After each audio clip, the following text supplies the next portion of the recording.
Okay, चलिए शुरू करते हैं आज का लेक्चर। और हमने सेंटर मास का पिछली बार पढ़ लिया था। क्या क्या पढ़ लिया था?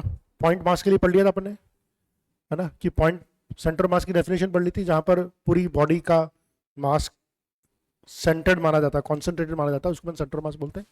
पॉइंट मास के लिए अपन ने पढ़ लिया था कि एक्सीएम इक्वल टू होता है m1 x1 m2 x2 upon m1 plus m2। ये अपन ने पढ़ लिया था। फिर अपन ने बोला था कि रिजिड बॉडी के लिए, है ना, एक एक्सटेंडेड बॉडी के लिए अपन ने निकालना पढ़ लिया था। अपन ने एक्सटेंडेड बॉडी के लिए जो निकालना पड़ा था, अपन ने एक्सीएम इक्वल टू क्या पढ़ा था अपन ने, x d m upon d m. ये भी अपन ने पढ़ लिया था। फिर अपन ने पढ़ा था कि अगर दो एक्सटेंडेड ऑब्जेक्ट्स है, मान लीजिए अपने पास, अगर ये एक एक्सटेंडेड ऑब्जेक्ट है और इसके साथ में एक और ऑब्जेक्ट है, इस पूरी कंपोजिट बॉडी का हमें सेंटर ऑफ मास निकालना होगा। तो पहले तो अपन इसका मास निकालेंगे, फिर अपन इसका मास निकालेंगे, फिर इसका सेंटर ऑफ मास होगा, फिर इसका सेंटर ऑफ मास होगा, और फिर अपन इन दोनों को पॉइंट पार्टिकल मान के निकालना चाहिए। जैसे अपन ने एक सवाल भी किया था कि ये एक रोड है, ये एक रोड है और ये एक रोड है, तीनों का मास m है, तीनों की लंबाई सेम है। अब आप बताओ इस पूरे सिस्टम का सेंटर ऑफ मास क्या होगा? तो अपन ने क्या करा था, इसका सेंटर ऑफ मास तो यहाँ पर आ जाएगा, इसका सेंटर मास यहाँ पर आ जाएगा, इसका सेंटर मास यहाँ आ जाएगा। तो फाइनली मान लीजिए कि ये फर्स्ट रोड है, तो इसके लिए जो सेंटर मास हो जाएगा 0 L/2 पे हो जाएगा। ये सेकंड रोड है, इसके लिए जो सेंटर मास हो जाएगा L/2 0 पे हो जाएगा। और ये थर्ड रोड है, इसके लिए जो सेंटर मास हो जाएगा L/2 L/2 पे हो जाएगा। ये मैंने पढ़ा था। पढ़ा था, ठीक है। और इसी में मान लीजिए इस तरह का एक सवाल आता है कि ये तीन ऑब्जेक्ट्स हैं, एक के ऊपर एक सिमिलर सेम ऑब्जेक्ट्स है, तीनों का मास सेम है, और लेट्स से कि तीनों की डायमेंशन ए है, स्क्वायर का प्लेट टाइप है ये, ठीक है। हमें बताना है इसका सेंटर मास क्या होगा। तो तीनों का मास सेम है, तो इसका जो सेंटर मास होगा, इसका सेंटर मास होगा, इसका सेंटर मास होगा। तो मैं इसको ये लेता हूँ एक्स एक्सिस और ये लेता हूँ वाई एक्सिस। तो इसके कोऑर्डिनेट हो गए, अगर इसके कोऑर्डिनेट की बात करूँगा तो इसके कोऑर्डिनेट जाएंगे a/2 a/2। क्या समझ में आया? इस सेंटर मास के कोऑर्डिनेट, क्योंकि ये डायमेंशन ए है, ये स्क्वायर है, तो ये पूरी की पूरी डायमेंशन है। अगर इसके कोऑर्डिनेट की बात करूँगा तो इसके कोऑर्डिनेट हो जाएंगे मेरे 3a/2 a/2।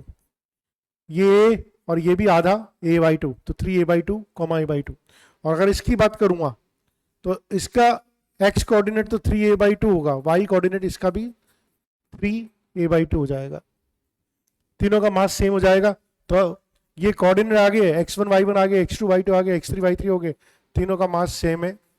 इसको अपन कर सकते हैं। सो दिस इज हाउ हम लोगों ने करा था। आज अपन सीखेंगे ऐसी बॉडीज का सेंटर मास निकालना जिसमें कोई कैविटी हो।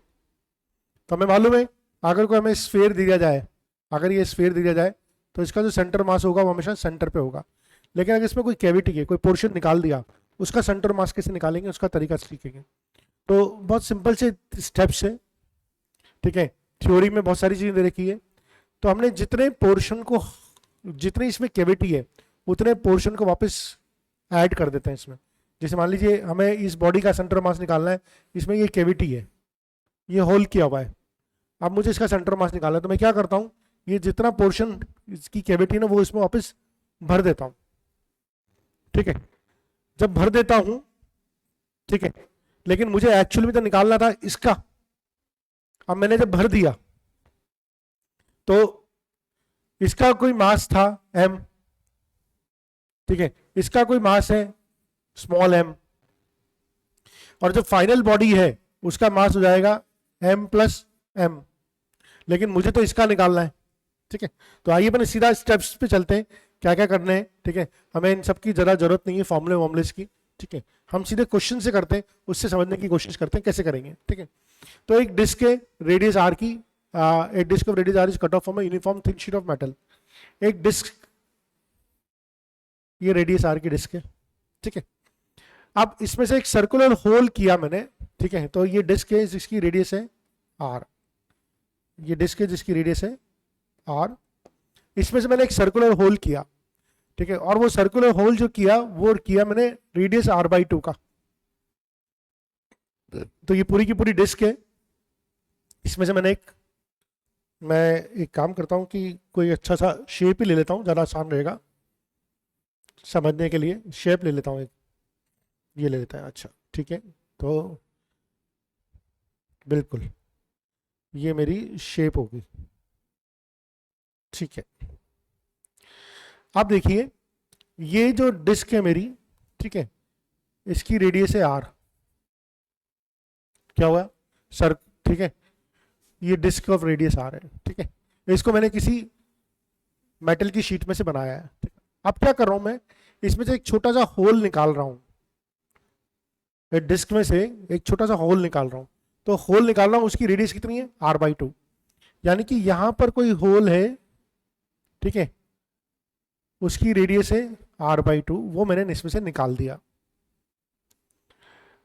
With the hole being tangent to the rim of the disc. ठीक है, अच्छा ये भी बहुत इंपॉर्टेंट समझना कि होल कहां से निकाला। ठीक है, होल निकालने के दो तरीके थे। एक तो मैं होल यहां से भी निकाल सकता था, उससे तो सेंटर मास पे कोई फर्क नहीं पड़ता। आप समझ रहे? यहां से भी ये रेडियस आर है, ये रेडियस r/2 हो जाएगी। अगर मैं ये होल निकाल लूंगा तो इसमें सेंटर मास पे कोई फर्क नहीं पड़ेगा, पहले भी सेंटर पे था, अभी भी सेंटर पे रहेगा, क्योंकि सब जगह तो यूनिफॉर्म मास निकला है ना, हर डायरेक्शन में। देखो क्या होता है, ये एक स्क्वायर बॉक्स है, ठीक है, इसमें से मैं एक और स्क्वायर बॉक्स को कट करके निकाल लेता हूं, तो क्या सेंटर मास में फर्क पड़ेगा? नहीं पड़ेगा। लेकिन अगर इसी स्क्वायर बॉक्स में से मैंने इतना पोर्शन कट करके निकाल लिया, अब तो सेंटर मास में फर्क पड़ेगा, पड़ेगा ना। तो यहां पर क्या करा, इसने साफ साफ बोला हुआ है कि आपको रिम के tangent to the rim of the, मतलब आपका जो होल है ना वो रिम का टेंजेंट है, मतलब वो, इसका मतलब है कि डायग्राम ऐसा ही बनेगा, ऐसा नहीं बन सकता।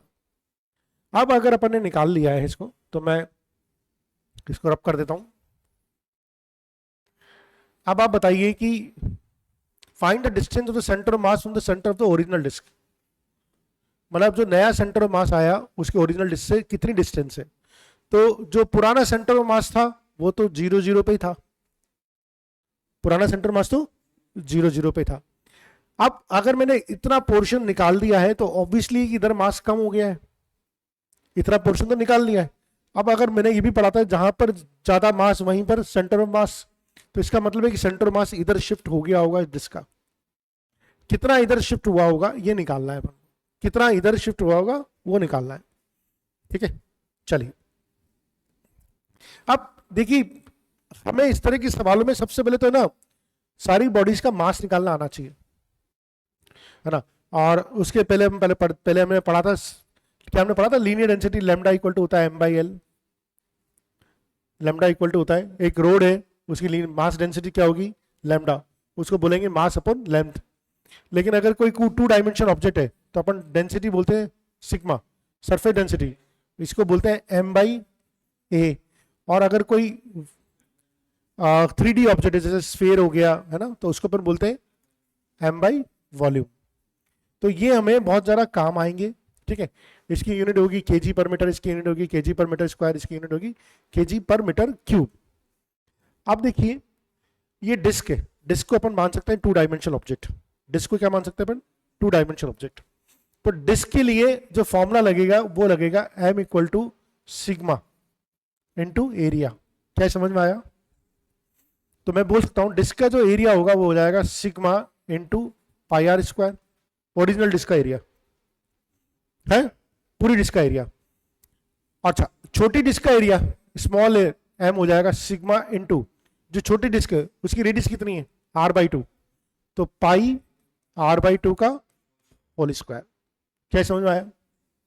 क्या मैं इसको ये भी लिख सकता हूं, सिग्मा पाई r²/4, या मैं ये भी लिख सकता हूं, मैं रिलेशन की बात करूं तो ये बड़ा m है, ये छोटा m है, इसको लिख सकता हूं छोटा m इक्वल टू बड़ा m/4, छोटा m इक्वल टू बड़ा m/4। क्या ये क्लियर है? छोटा m इक्वल टू बड़ा m/4। तो हमें समझ में आ गया, हमें बड़ी डिस्क का मास मिल गया। बड़ी डिस्क जब कंप्लीट डिस्क थी, जब जिसमें से कुछ पोर्शन नहीं कटा था, उसका मास तो कितना हो गया, m, और जो पोर्शन काटा उसका मास था m/4। ठीक है, तो बड़ी डिस्क जो कंप्लीट डिस्क है, जो बड़ी डिस्क कंप्लीट डिस्क है, कंप्लीट डिस्क, उसका मास तो हो गया, उसकी रेडियस r, मास हो गया m।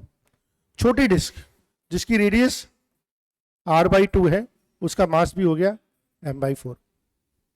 ठीक है, क्या पूरी डिस्क थी सवाल में? नहीं, पूरी डिस्क नहीं थी, इतनी डिस्क कटी हुई है। ठीक है, अच्छा इसका सेंटर मास क्या होगा? 0,0। इसका सेंटर मास, आप देखिए मैं दोबारा बनाता हूं, यहां से दोबारा इसको बनाते हैं। क्या इसकी कोऑर्डिनेट 0,0 है? ठीक है, अब अपन लेते हैं, इसके अंदर एक छोटी डिस्क बनाता हूं, ये छोटी डिस्क बना दी। इसके कोऑर्डिनेट क्या होंगे? इसका सेंटर मास क्या होगा? r/2,0 पे होगा, नहीं होगा? बड़ी डिस्क का सेंटर मास 0,0 पे होगा, छोटी डिस्क का सेंटर मास r/2,0 पे होगा। ठीक है, इज दिस क्लियर? ठीक है, ओके, तो हमने ये कर लिया है, तो एक काम कर लेते हैं इसको। हाँ, किसी ने बताया था कि जो छोटा करके ऐसे ऊपर की तरफ भेज सकते हैं, है ना। यहां पर इसको लगा देता हूं, ये हमारे काम बाद में आता रहेगा। ठीक है, और इसको मैं रब कर देता हूं। पहला सवाल है, थोड़ा सा टाइम लगेगा कॉन्सेप्ट को समझने में, उसकी बात तो आसानी जाएगी। आप देखिए, आप इसको ऐसे लिख देता हूं, बिग डिस्क और small disc, small hole. Big disc का मास m, स्मॉल डिस्क का मास m/4। बिग डिस्क का सेंटर मास के कोऑर्डिनेट 0,0, छोटी डिस्क के सेंटर मास के कोऑर्डिनेट r/2,0। अब हमें निकालना है कि भाई इसका सेंटर मास कितना शिफ्ट हो गया। तो अब अपन निकाल लेते हैं डिस्क का सेंटर, इस ट्रंकेटेड डिस्क का जो है ना सेंटर मास क्या होगा। तो हमें मालूम है, क्या मालूम है? हमें मालूम है XCM इक्वल टू होता है m1x1 plus m2x2 upon m1 plus m2। ठीक है, चूंकि मैंने इस डिस्क को x एक्सिस पे ही माना है, तो जो सेंटर मास शिफ्ट होगा वो x एक्सिस पे होगा, y एक्सिस पे होने का मतलब ही नहीं है। अब देखिए XCM, इसका मास कितना है? Capital M। इसका x1 कितना है? 0। इसका मास कितना है? m/4। इसका h2 कितना है? r/2। ठीक है, अब यहां प्लस लगेगा माइनस लगेगा, ये इंपॉर्टेंट है। चूंकि ये पूरी की पूरी डिस्क मानी है, तो मास तो मैंने ये लिया है, लेकिन एक्चुअली में तो ट्रंकेटेड है, यानी कि ये माइनस, ये जो माइनस मास m होगा ये तो माइनस होगा, इसलिए यहां पर माइनस लगेगा। और इसी तरह से नीचे भी m माइनस m/4 आएगा। क्या ये क्लियर है? बस अब तो हो गया सवाल। ठीक है, इसको सवाल को अब करने का तरीका है। ठीक है, हम इसको भी वापस, ठीक है, आइए सवाल को करते हैं हम। ठीक है, अब हमने इसको सॉल्व किया तो XCM इक्वल टू आ जाएगा मेरा, XCM इक्वल टू आ जाएगा, सॉल्व करो इसको, क्या हो जाएगा? माइनस mr/8 आएगा, नहीं आएगा, अपॉन 3m/4, 3m/4। और इसको सॉल्व करेंगे तो मुझे कि m से m कट गया, माइनस r/6 आ गया। इसका मतलब क्या हुआ? इसका मतलब हुआ जब ये डिस्क कंप्लीट थी तब सेंटर मास यहां था, लेकिन अब जब ये डिस्क में से इतना होल काट लिया तो इसका सेंटर मास पीछे की तरफ शिफ्ट हो जाएगा। माइनस r/6 का मतलब है पीछे की तरफ शिफ्ट हो जाएगा, यानी कि नया जो सेंटर मास हो जाएगा माइनस r/6, 0। आए समझे इस क्वेश्चन में? ठीक है, चलिए अगला करते हैं।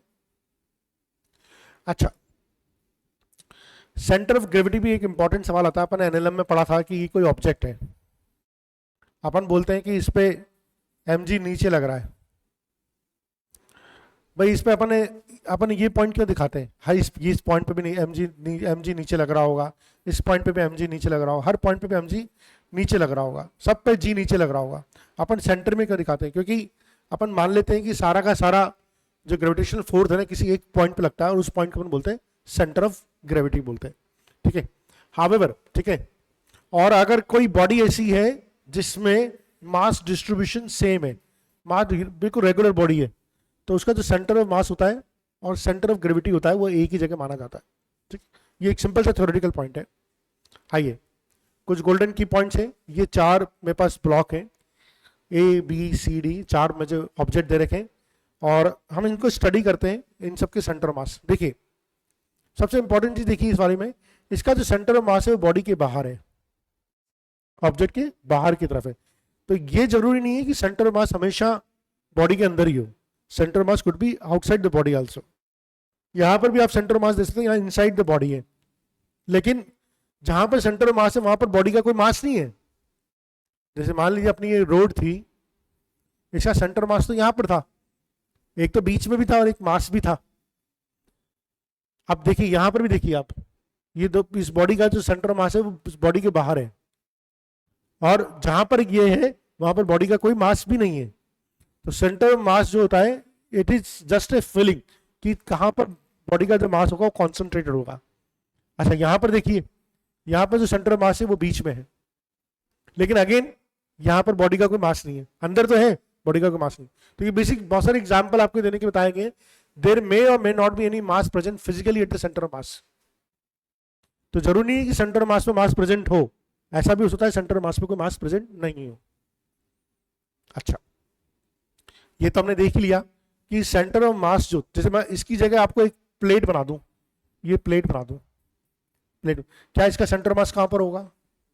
बीच में होगा, ठीक है। तो इसका सेंटर मास बीच में होगा, लेकिन आप इन सब का देखो, ठीक है, कहीं पर अंदर है कहीं पर बाहर है, ये बाहर हो गया तो ये अंदर हो गया, बाहर हो गया अंदर हो गया, ठीक है। और मास कहीं पर भी प्रेजेंट नहीं है, सिर्फ इसी में मास प्रेजेंट है।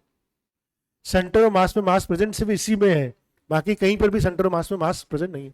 तो ये एक थ्योरेटिकल क्वेश्चन बनते हैं जिसके लिए जरूरी है। अच्छा, position of the centre mass depend on the mass on the shape of the body. किस तरह की बॉडी है उसके ऊपर डिपेंड करेगा कि उसका सेंटर मास कहां पर हो। जैसे कि मान लीजिए कि ये एक प्लेट है ना, इसका सेंटर मास क्या होगा? यहां पर। अब अगर मैं इस प्लेट का 1/4 पोर्शन काट दूंगा तो इसका सेंटर मास शिफ्ट हो जाएगा नहीं हो जाएगा? हो जाएगा ना। तो सेंटर मास किस बात पर डिपेंड करता है? कि आपकी शेप कैसी बॉडी की, ठीक है, ओके। और distribution of mass within the body and closer to massive portion. जैसे क्या होता है, ये जो पोर्शन है यहां पर थोड़ा सा मैसिव पोर्शन है, इसलिए सेंटर मास थोड़ा पास में शिफ्ट हो गया। मान लीजिए कोई एक बॉडी है, ये एक बॉडी है, इरेगुलर बॉडी है, ठीक है। अब इसका जो सेंटर ऑफ मास होगा क्या बिल्कुल बीच में होगा? क्या नहीं, जहां पर ज्यादा मास होगा उसकी तरफ शिफ्ट हो जाएगा। जैसे मान लीजिए आपका बेसबॉल का हत्था है, ये क्रिकेट का बैट है। क्रिकेट का बैट कैसा होता है? क्रिकेट का बैट ऐसा होता है। अब ये लंबाई है L, और तो ये अप्रोक्सीमेटली हो गया L/2। तो क्या सेंटर ऑफ मास यहां पर होगा? नहीं। किस तरफ होगा? इधर होगा, क्योंकि ज्यादा मास जो है वो इधर है, इसलिए सेंटर ऑफ मास भी इधर शिफ्ट जाएगा। तो ये इंपॉर्टेंट चीज है कि it depends on the distribution of mass within the body, ठीक है। अच्छा, जो सिमेट्रिकल बॉडीज होती हैं उनका सेंटर ऑफ मास जो होता है ना वो ज्योमेट्रिकल सेंटर से कोइंसाइड करता है। तो जैसे कि एक रिंग है, इसका ज्योमेट्रिकल सेंटर क्या होगा? बीच में, तो इसका सेंटर मास भी बीच में होगा।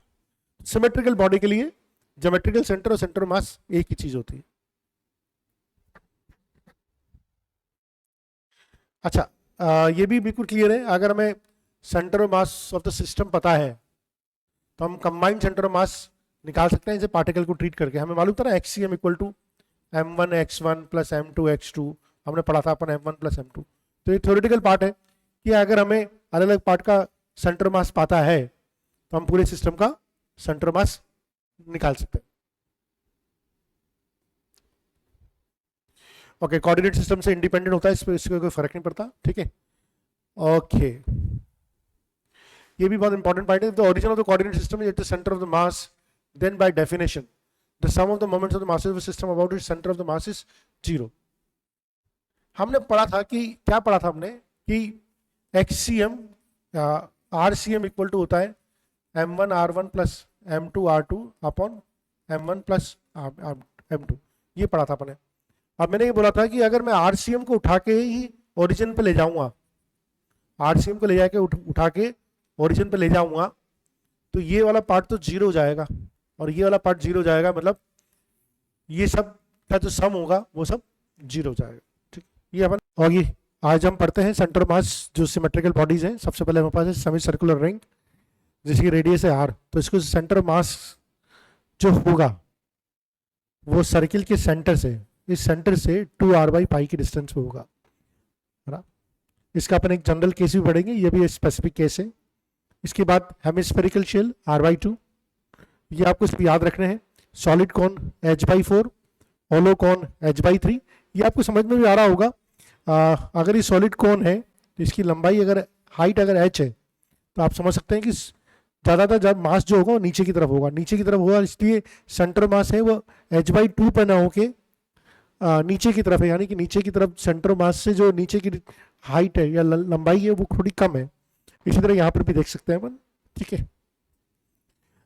सर्कुलर आर्क, तो सर्कुलर आर्क का जो सेंटर मास है, ये कोई भी एक सर्कुलर आर्क है जिसका सेंटर मास है, तो सर्कुलर आर्क का जो सेंटर मास होता है, इसका जो फॉर्मूला होता है वो होता है, अगर इसकी रेडियस r है तो वो होता है r sin θ/θ।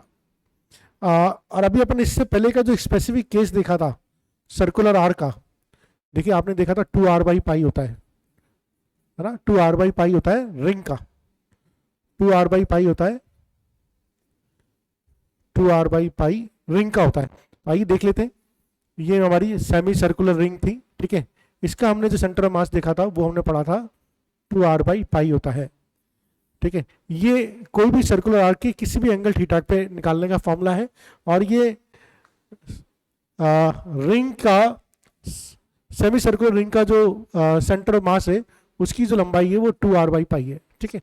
ये आपने पीछे देखा था, एक बार दोबारा दिखा देता हूँ, ये 2r/π है, ये सेमी सर्कुलर रिंग का है, सेमी सर्कुलर रिंग है उस रेडियस r की, उसका 2r/π है, और इसका ये स्पेसिफिक, तो आइए इसी फॉर्मूले को अगर मैं लगाता हूँ तो 2r/π कैसे निकाल सकता हूँ। अगर मैं इसको एक सर्कुलर आर्क मान लेता हूँ तो ये पूरा का पूरा एंगल जो हो जाएगा 180 डिग्री हो जाएगा, यानी कि ये भी π/2 हो जाएगा और ये भी π/2 हो जाएगा, यानी थीटा की वैल्यू हो जाएगी π/2।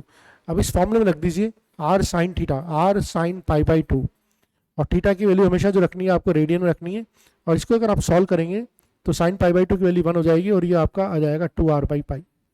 सो हमने जो पहले पढ़ा था वो स्पेसिफिक केस पढ़ा था, ये जनरल केस है कि हमें कोई भी सर्कुलर आर्क दिया जाए, अगर हमें उसका सेंटर पे जो एंगल बनता है उसका हाफ एंगल लेना है, अगर 2θ एंगल बनना है तो यहाँ पर थीटा लेना है, ये ध्यान रखना है। इसके ऊपर हम कुछ सवाल भी करेंगे। ये सेमी सर्कुलर डिस्क का है, ठीक है। तो सेमी सर्कुलर डिस्क, देखिए इससे पहले हमने पढ़ा था सेमी सर्कुलर रिंग, और ये है सेमी सर्कुलर डिस्क। इसका जो सेंटर ऑफ मास है वो 4I/3π है, ये भी स्पेसिफिक एग्जांपल है, इसका जनरल केस भी अपन आगे पढ़ेंगे, ठीक है। तो 4r/3π, इसको भी आप याद रखिएगा, ये भी काम आएगा, ठीक है। और सॉलिड हेमिस्फीयर का 3r/8, होलो कॉन का h/3, ठीक है। अब अपने जो पढ़ा था 4I, यहाँ से देखिए आप 4r/3π अपन ने पढ़ा था, 4r/3π किसका पढ़ा था अपन ने, semi circular disc, semi circular disc का जो सेंटर ऑफ मास पढ़ा था अपन ने, वो अपन ने पढ़ा था 4r/3π। और ये एक जनरल केस लिया हुआ है कि अगर कोई भी सर्कुलर प्लेट है और उसका कोई भी सेक्टर है, उसका हमें सेंटर ऑफ मास निकालना है, तो उसकी वैल्यू होती है 2r sin θ/3θ।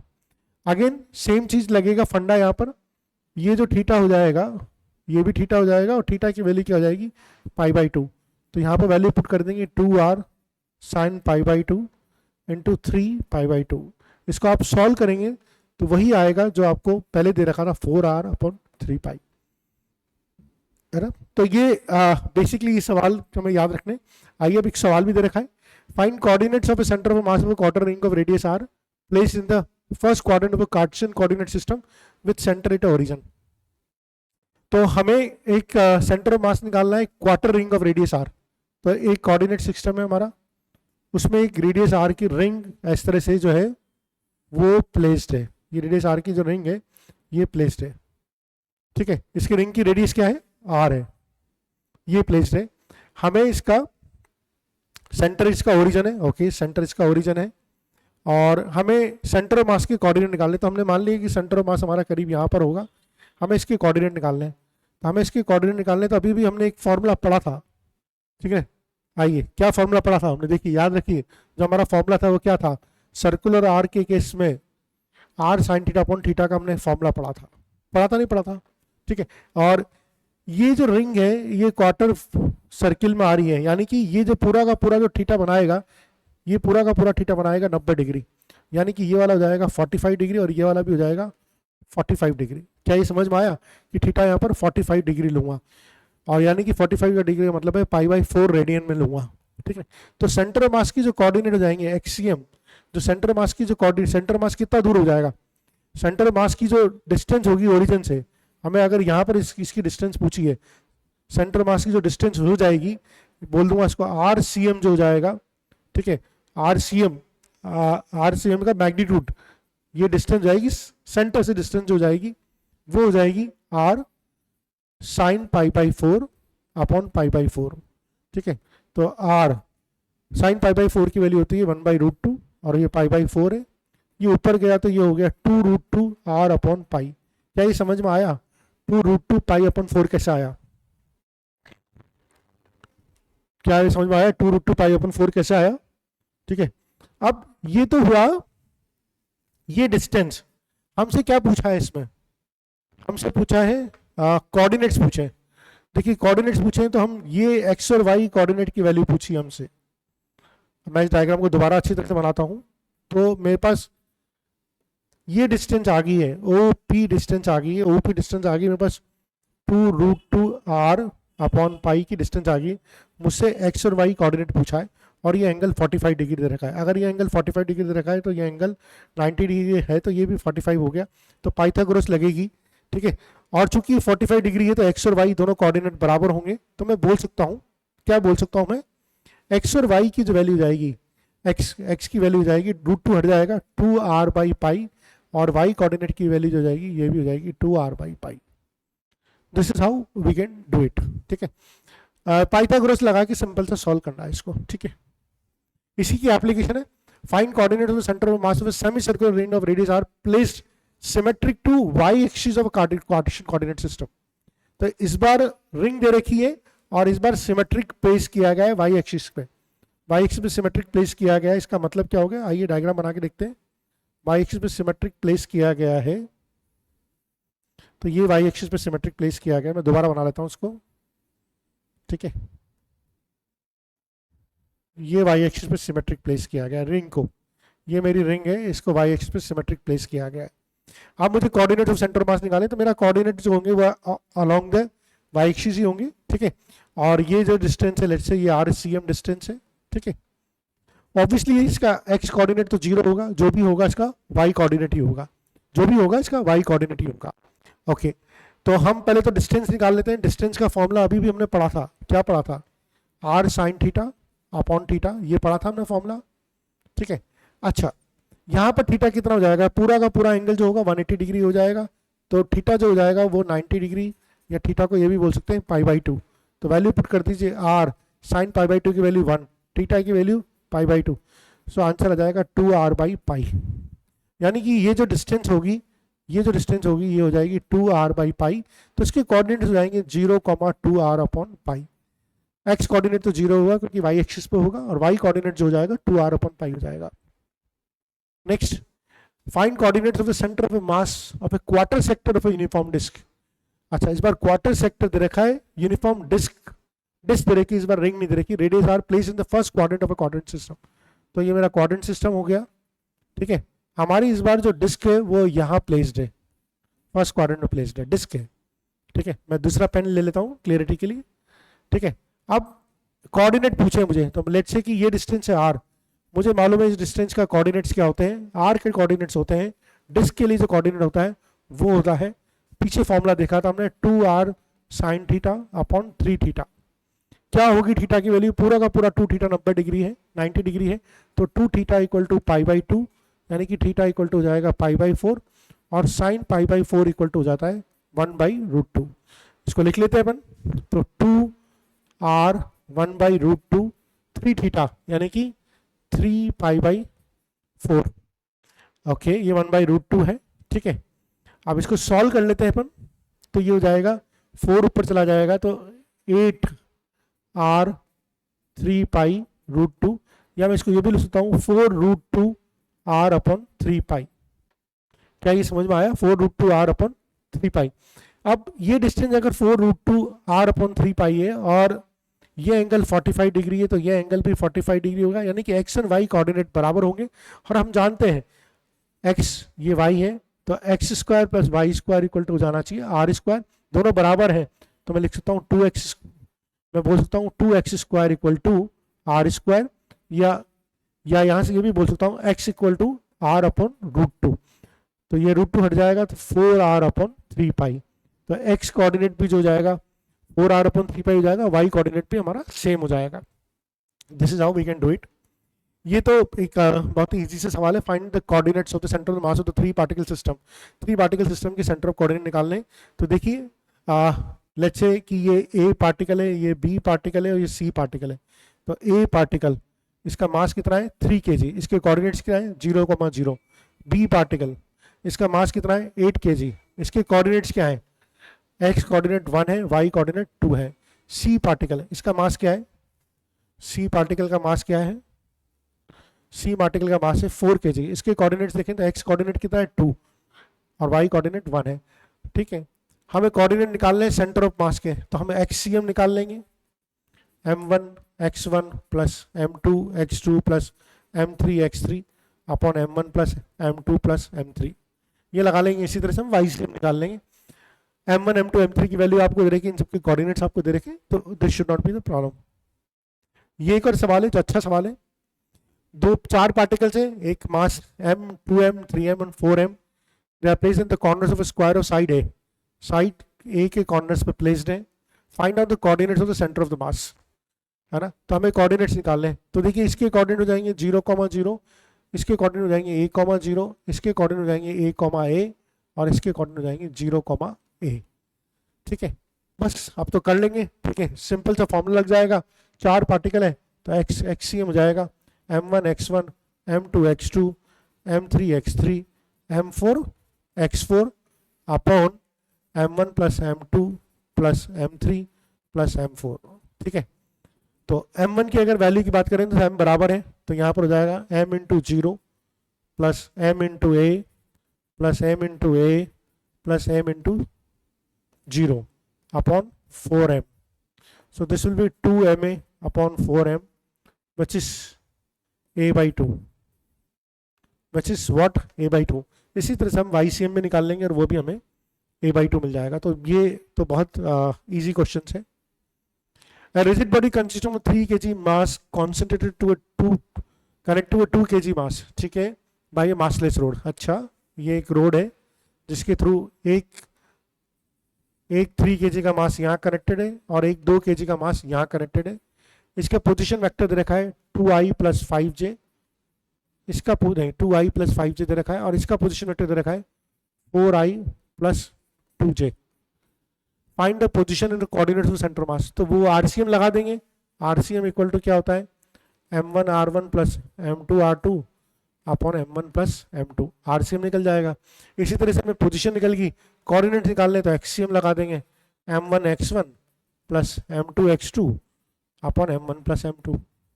तो हम इस तरह से इसको सवाल को कर सकते हैं। ठीक है, नेक्स्ट, ये एक बहुत कॉन्सेप्चुअल सवाल है। ये क्या बोलता है कि एक यूनिफॉर्म स्क्वायर प्लेट है और जिसके 4 आइडेंटिकल कॉर्नर्स हैं। ये 4 आइडेंटिकल कॉर्नर्स हैं, 1, 2, 3 और 4। ये आपके अलोंग द एक्स एक्सिस, ये अलोंग द वाई एक्सिस हो गया। अब बताइए, हम इस सवाल में हमें अलग अलग कॉर्नर्स को रिमूव करने के लिए बोलेगा और पूछेगा कि सेंटर ऑफ मास कहाँ शिफ्ट होता है। तो देखिए, सबसे पहले तो हमसे पूछा है कि ओरिजिनली सेंटर ऑफ मास क्या होगा जब हमने किसी भी कॉर्नर को रिमूव नहीं किया है। तो अगर ओरिजिनली ये स्क्वायर प्लेट है तो इसका ज्योमेट्रिकल सेंटर यहाँ है और सेंटर ऑफ मास भी यहीं लाई करेगा, यानी कि where is the centre mass after the originally, इसका सेंटर मास क्या होगा ओरिजिन पे होगा। ठीक है, अब अगर स्क्वायर प्लेट 1 को रिमूव किया, यानी कि अगर इस स्क्वायर 1 को रिमूव करूंगा तो जो सेंटर मास होगा किस तरफ मूव करेगा। देखिए, अगर इसको रिमूव करूंगा, देखिए 2 जो है वो तो 4 को बैलेंस कर रहा है। ठीक है, 1 को अगर रिमूव करूंगा तो इस वाले पार्ट का जो मास होगा वो इस वाले पार्ट के मास से ज़्यादा होगा। और हमने पढ़ा है कि जितना ज़्यादा मास वहीं पर सेंटर ऑफ मास है, यानी कि सेंटर ऑफ मास इधर शिफ्ट कर देगा। यानी इसका आ जाएगा का आंसर क्वाड्रेंट 3, थर्ड क्वाड्रेंट में ये शिफ्ट कर जाएगा। Where is the centre mass if the squares of 1 and 2 are removed. अगर स्क्वायर्स 1 and 2 आर रिमूव करता हूँ, तो देखिए अगर स्क्वायर्स 1 and 2 रिमूव करता हूँ, 1 and 2 दोनों को रिमूव करता हूँ, ठीक है, क्योंकि 1 and 2 दोनों एक दूसरे को बैलेंस कर रहे थे, ठीक है, तो इसका मतलब है कि सेंटर ऑफ मास तो अभी भी मेरा इसी लाइन पे रहेगा, ठीक है। लेकिन अब नीचे वाला जो मास होगा वो ज़्यादा हो जाएगा, ऊपर वाला मास जो होगा वो कम हो जाएगा, यानी कि मेरा जो सेंटर ऑफ मास होगा थोड़ा सा नीचे शिफ्ट हो जाएगा, यानी कि ये अलोंग द वाई एक्सिस थोड़ा सा नीचे शिफ्ट हो जाएगा, ठीक है। नेक्स्ट पार्ट देख लेते हैं। तो ये अपन लिख सकते हैं along Y axis, along Y axis, और इसकी डायरेक्शन क्या होगी, नीचे की तरफ शिफ्ट जाएगी। Where is the centre mass square 1 and 3 are removed. देखिए अगर 1 and 3 दोनों को रिमूव कर दूंगा तो क्या फर्क पड़ेगा, 1 and 3 को रिमूव कर दूंगा तो कोई फर्क नहीं पड़ेगा, क्योंकि 2 and 4 आपस में बैलेंस करें, ओरिजिन में 1 and 3 दोनों को भी रिमूव कर दूंगा तब भी सेंटर मास 0 पे ही रहेगा। और अगर 1 2 3 तीनों को रिमूव कर दूंगा, 1 2 और 3 दोनों को, तीनों को रिमूव कर दूंगा, देखिए 1 और 3 को रिमूव करने से तो ये ओरिजिन पे था, अगर 2 को रिमूव कर दूंगा तो ये सेंटर मास जो होगा फोर्थ क्वाड्रेंट की तरफ शिफ्ट कर जाएगा, क्योंकि ये वाला पार्ट जो हो जाएगा वो हैवी हो जाएगा। Where is the centre mass of all the 4 squares are removed, give your answer in terms of coordinates and axis. अगर चारों को रिमूव कर दूंगा तो वापस सेंटर मास जो होगा वो ओरिजिनल पोजीशन हो जाएगा, क्योंकि सब जगह से इक्वल मास हटेगा। इसी तरह से यहाँ पर एक और सवाल जो बनता है वो एक बनता है जो कि मान लीजिए एक वाटर एक बॉल है जिसमें खूब सारा पानी भरा हुआ है और यहाँ पर कोई लीकेज हो गया और लीकेज से धीरे धीरे पानी टपक रहा है। हमसे पूछा जाएगा कि बताइए कि सेंटर ऑफ मास पे कैसे इफेक्ट पड़ेगा। देखिए जब बॉल में पानी पूरा भरा हुआ है तो जो सेंटर ऑफ मास होगा बिल्कुल बीच में होगा, ठीक है। अब जैसे जैसे बॉल खाली होती जाएगी, मान लीजिए बॉल इतनी खाली होगी, ठीक है, इतनी खाली होगी, अब आप देखिए किस तरफ ज़्यादा मास है, नीचे की तरफ ज़्यादा मास है, तो सेंटर ऑफ मास भी नीचे की तरफ शिफ्ट होगा, ठीक है। अब जब बॉल पूरी खाली हो जाएगी, मान लीजिए यहाँ इतना सा पानी रह गया, तब भी सेंटर मास नीचे शिफ्ट होगा, तो हम देख रहे हैं कि सेंटर मास नीचे की तरफ डिसेंड कर रहा है। लेकिन एक टाइम ऐसा आएगा जब बॉल पूरी खाली हो जाएगी, जब बॉल पूरी खाली जाएगी तो वापस सेंटर मास जो हो जाएगा वापस ओरिजिनल पोजीशन में चला जाएगा। तो इस क्वेश्चन का जो आंसर है कि पहले डिसेंड करेगा फिर वापस असेंड करेगा। तो ये भी क्वेश्चन आपके मॉड्यूल में दिया हुआ है। ओके, ये एक क्वेश्चन एक और है जो ट्रंकेशन के ऊपर है, ठीक है, जहां पर अपन बॉडी को ट्रंकेट करते हैं। Find the centre of mass of uniform disc of radius A from which a circular section of radius B has been removed, ठीक है। The centre of the hole is at a distance C from the centre of the disc. तो हमें उसका centre of मास निकालना है। तो पहले सवाल समझ लेते हैं कि मैं एक डिस्क बना लेता हूँ। लीजिए मैंने एक डिस्क बना ली, ठीक है। इससे अच्छा इसकी रेडियस क्या है, इसकी रेडियस है ए, रेडियस इसके। इससे मैंने क्या निकाला, एक circular section of radius B has been removed, circular section of radius B remove कर दिया मैंने। इससे लेट्स से कि एक सर्कुलर सेक्शन जो है इसकी रेडियस है बी, इसको रिमूव कर दिया। और ये जो होल की जो डिस्टेंस है, होल की जो डिस्टेंस है वो डिस्क के सेंटर से सी है, ये डिस्टेंस हमारी सी दे रखी है।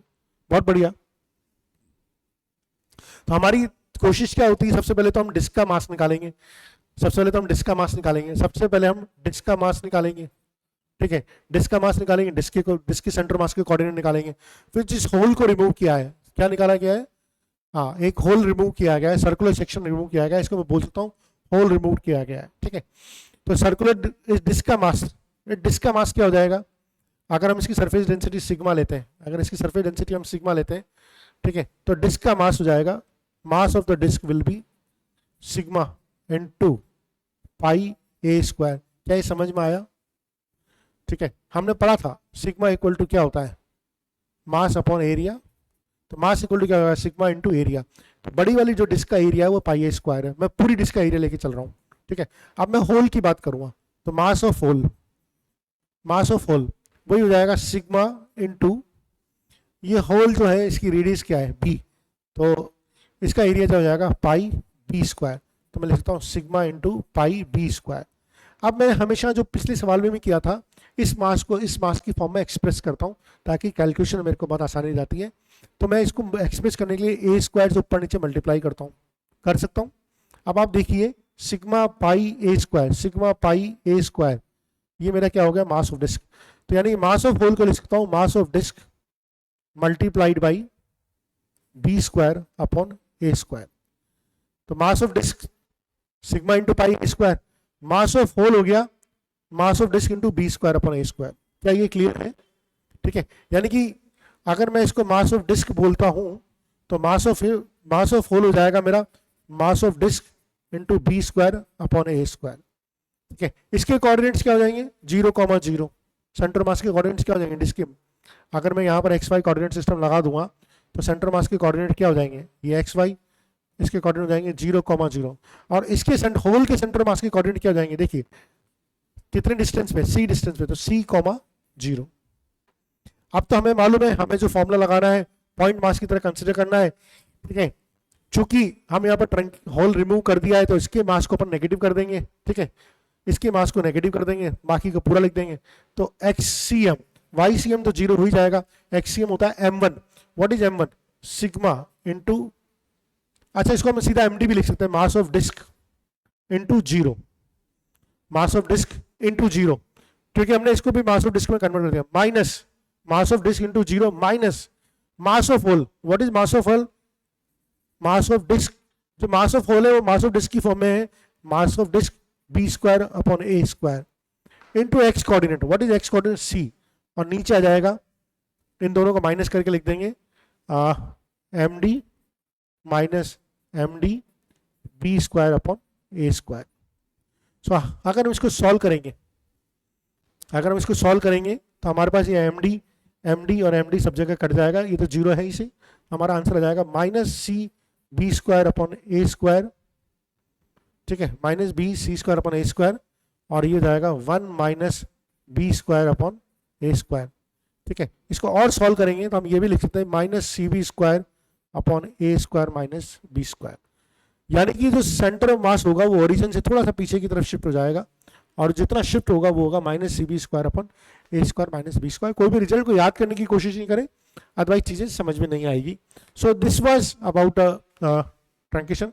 अगले चैप्टर में अपन ACM, VCM, XCM के मोशन के बारे में पढ़ेंगे कि अभी तो अपने सेंटर मास की पोजीशन के बारे में पढ़ा, अब सेंटर मास की वेलोसिटी के बारे में पढ़ेंगे, अब सेंटर मास के एक्सेलरेशन के बारे में पढ़ेंगे। जब भी अपन कोई बॉडी को थ्रो कर रहे होते हैं या कोई बॉडी मूव कर रही होती है तो हमेशा अपन वेलोसिटी जो बात कर रहे हैं सिर्फ सेंटर मास की बात करते हैं, हर एक अलग पार्टिकल अपन अलग कैलकुलेट नहीं करते। अपन सेंटर ऑफ मास किस वेलोसिटी से घूम रहा है वो निकालना सीखेंगे, वो अपन अगले लेक्चर में देखेंगे। ठीक है, धन्यवाद।